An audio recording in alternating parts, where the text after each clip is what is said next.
Ibinabahagi ang kapayapaan sa isa't isa.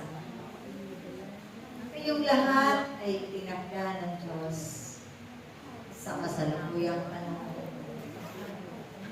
Kung sa inyong paningin ay minsan nakukulang kayo, ito'y pupunuan ng Diyos namin. Kaya't huwag ninyong katakutan at pangambahan. Ang mga pagkakamali, lagi ninyong ihingi ng kapatawaran sa Diyos. Dahil yan ang kanyang pamamaraan upang kayo'y mapanukos sa inyong mga buhay. Mahirap ang isang tagapaglingkod. Subalit sa kabila ng lahat ng ito, laging may kalapit na himala at iwanan na kaloob ng Diyos sa inyong mga buhay. Kaya't magpatuloy lamang kayo.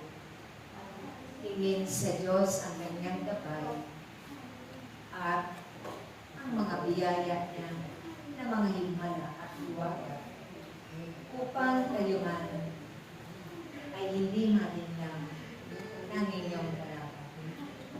Ang pag-ibig ay lagi ninyong hingin na hindi nawa magkulang ang bawat isa sa pag-ibig. Pagkos, masigit na nariyan, nag-aalag lang ng pag-ibig sa isa't isa. Dahil ito ang magiging daan upang tahakin ninyo ang landas ng kamatayan. Ang Diyos ang siyang katotohanan.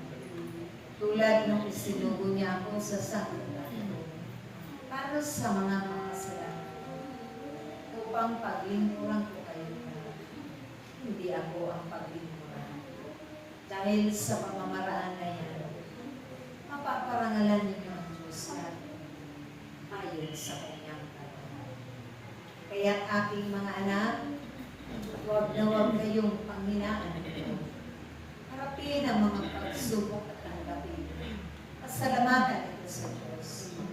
Dahil dito kayo magsisimula na maging matatag ang inyong pananalig, ang inyong pagtitiwala at pananampalataya sa Kanya. Naway aking mga anak, lagi lagi kayong nag-iibigan sa isa't isa at mabigkis kayo ng pag